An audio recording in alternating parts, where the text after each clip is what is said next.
E aí galera, sensacional? Beleza? Na aula de hoje nós teremos aqui um convidado mais que especial, o aluno Matheus. Matheus tirou 980 e eu o convidei aqui, assim como no outro vídeo convidei a Cecília, para vir dar uma luz para você. Afinal de contas, eu tenho convicção de que neste ano, quem tirará 1000 no Enem será vocês. E eu queria pedir uma salva de palmas para vocês, para Matheus aqui, que vai dar um show hoje para vocês.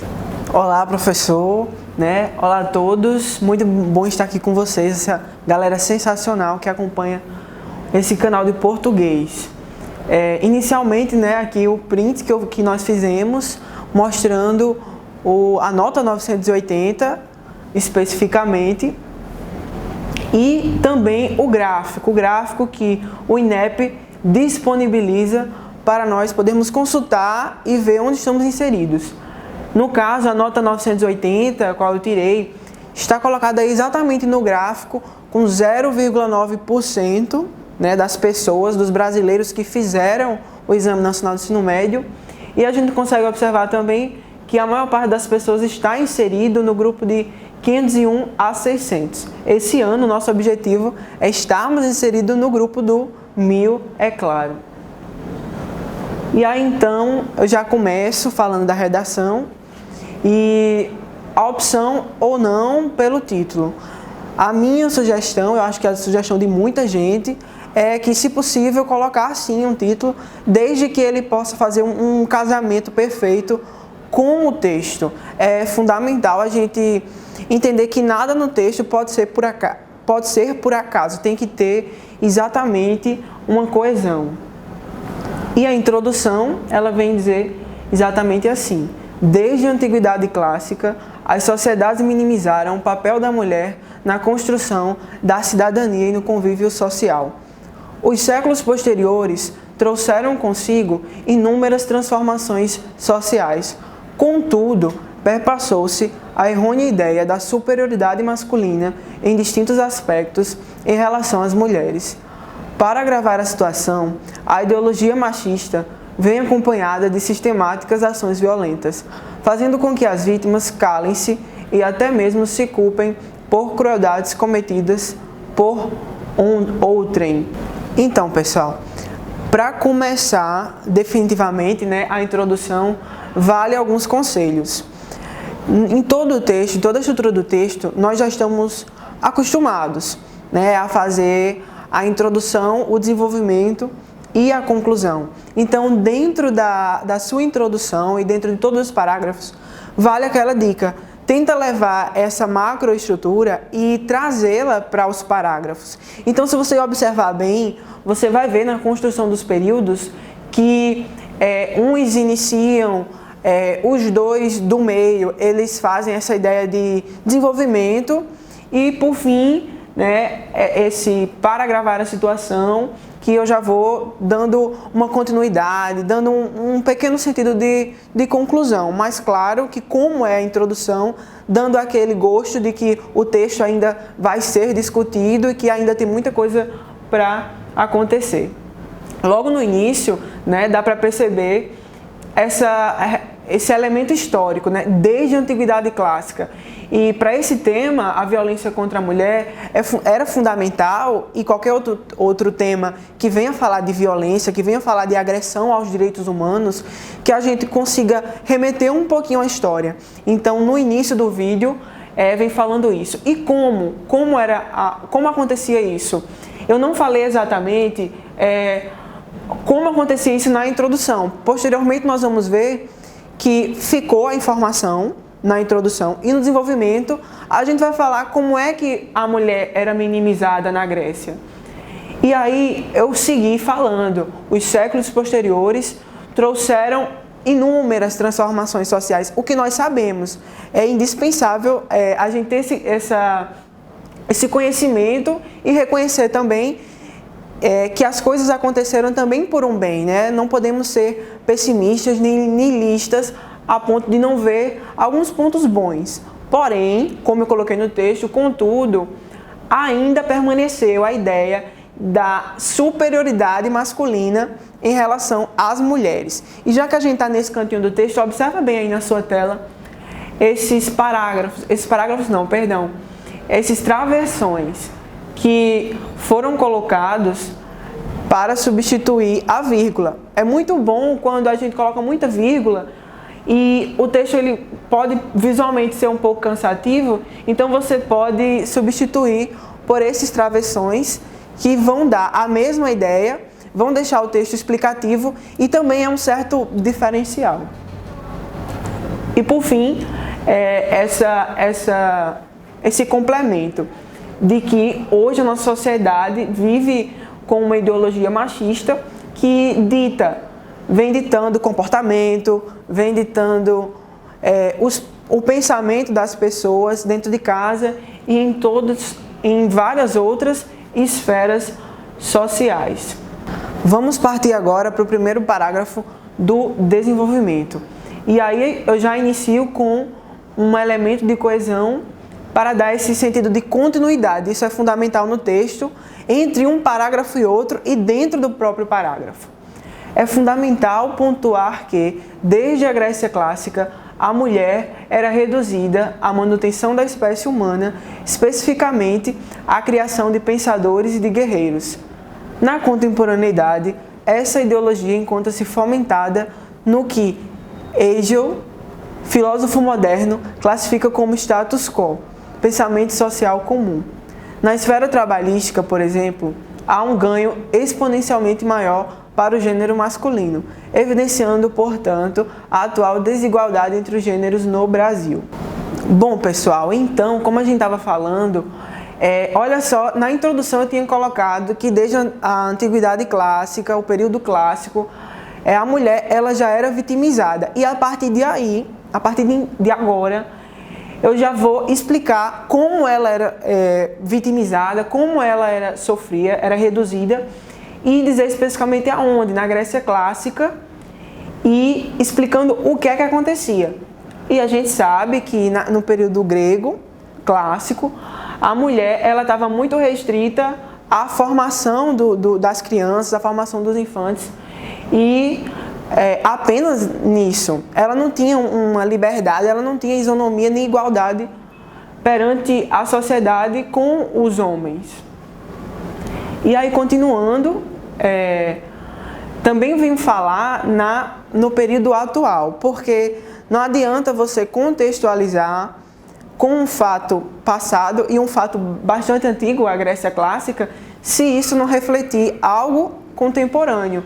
Então a gente sabe, a gente consegue ver nos telejornais e em vários veículos midiáticos, né, exemplos para a gente conseguir provar isso. Né? E utilizando um pouco de filosofia, eu falei aonde é que estava localizado o fato da mulher ser rebaixada muitas vezes, que é no pensamento social, é na ideologia da sociedade.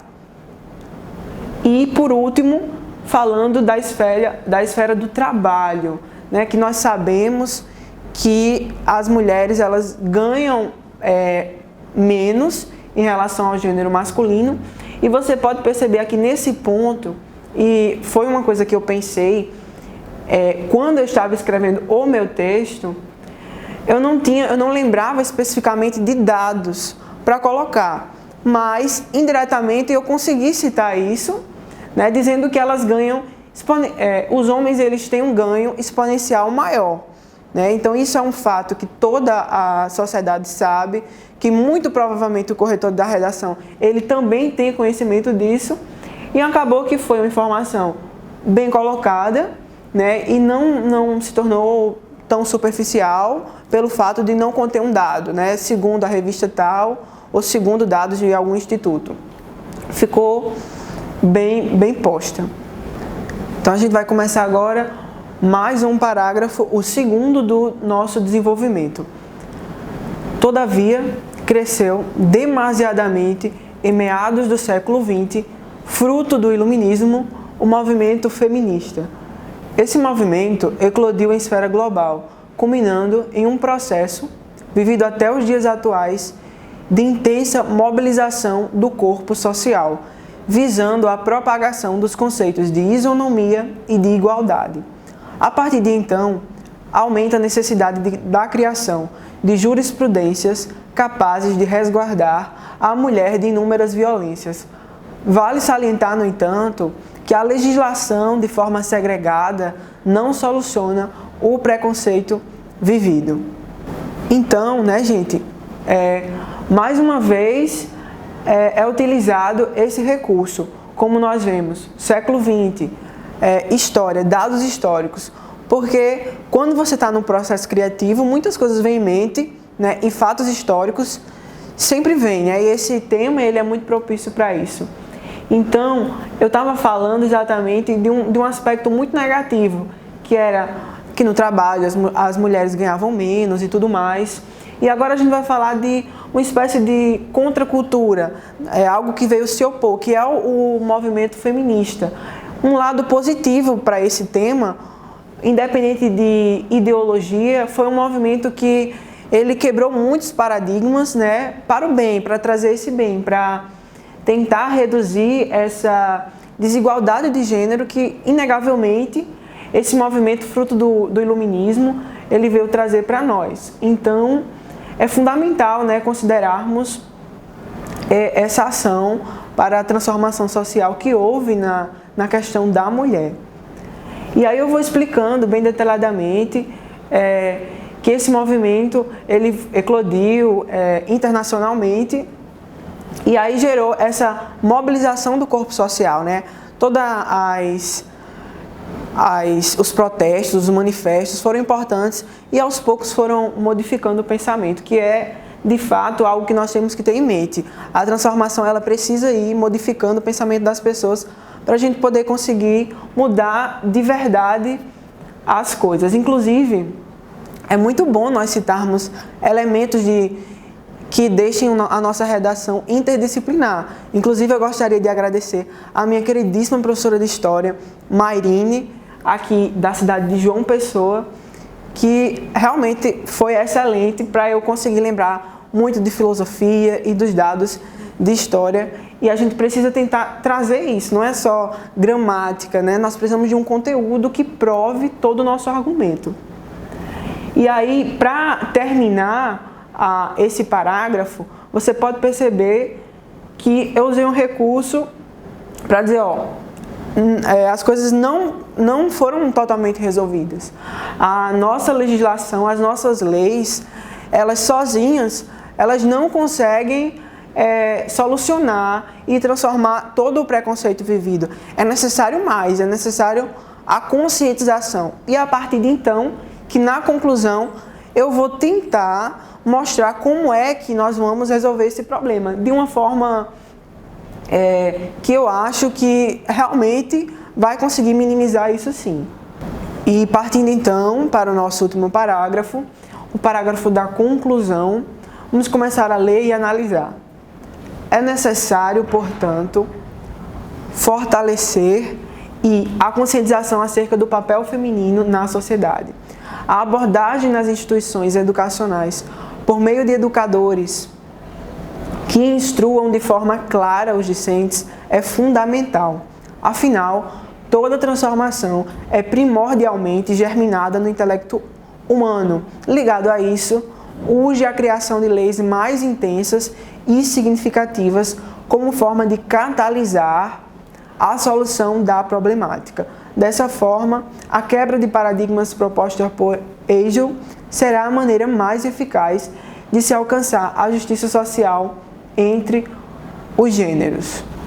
Bom, gente, então como vocês perceberam, na conclusão eu expliquei exatamente onde era o melhor local para se propagar a conscientização, nas instituições educacionais. Foi onde eu optei por colocar o que de fato nós sabemos que é a realidade.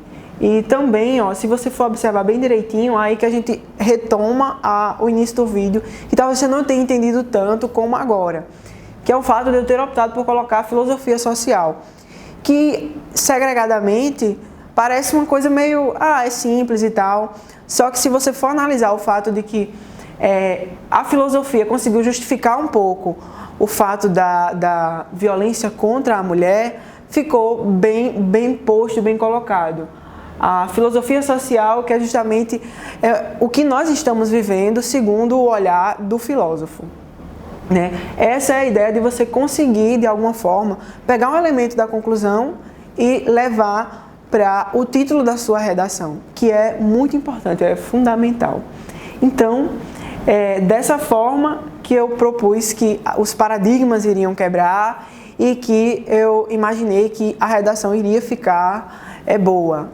Bom, pessoal, então só me resta agradecer por ter ficado até agora. Muito obrigado. Espero ter contribuído. Essa foi a minha redação no Enem 2015. Pessoal, sensacional. É isso aí. Salva de palmas para Matheus. Deu um show na redação. Que redação admirável essa daí. A redação de Matheus, ela contempla as 5 competências de uma forma extraordinária. E ao longo desta semana, inclusive, o Enem soltou as competências e enviou para cada um dos alunos. Eu vou aproveitar, vou pedir a licença aqui a Matheus para terminar comentando essa redação dele. E aqui nós temos o seguinte: na competência de número 1, o que é que o Enem falou sobre a redação de Matheus? Diz o seguinte: demonstrar domínio da norma da língua escrita. Sua nota nessa competência foi 200. Você atingiu 100% da pontuação prevista para a competência 1. E atendendo aos critérios definidos a seguir, o participante demonstra excelente domínio da modalidade escrita formal da língua portuguesa e de escolha de registro, desvios gramaticais ou de convenções da escrita. Neste nível, são aceitos somente como excepcionalmente e quando não caracterizam reincidência. Galera, é exatamente isso aqui que eu quero mostrar para vocês. Reincidência. Um erro só será atribuído ao aluno, só tirará ponto se ocorrer a reincidência desse erro. Se você observar no belíssimo texto que Matheus escreveu, você perceberá que existe um equívoco gramatical em colocar o acento em outrem no final da última palavra da introdução. Mesmo com isso, claro, na hora de escrever o texto, é normal que o aluno fique nervoso e cometa um ou outro equívoco. Não porque ele não saiba, mas porque fazer a prova do Enem é algo colossal. É um desafio desumano com os jovens, não é? Mesmo assim, não foi tirado nem 1/10 da redação de Matheus, porque só será retirado quando houver reincidência, beleza? E nas outras, eu queria reforçar isso aqui, mas nas outras competências ele foi muito bem. O Enem tirou da outra competência, da competência de número 5 dele. E aqui ele diz o seguinte na competência de número 5. Diz assim, elaborar a proposta de intervenção para o problema abordado, respeitando os direitos humanos. Sua nota nessa competência foi 180.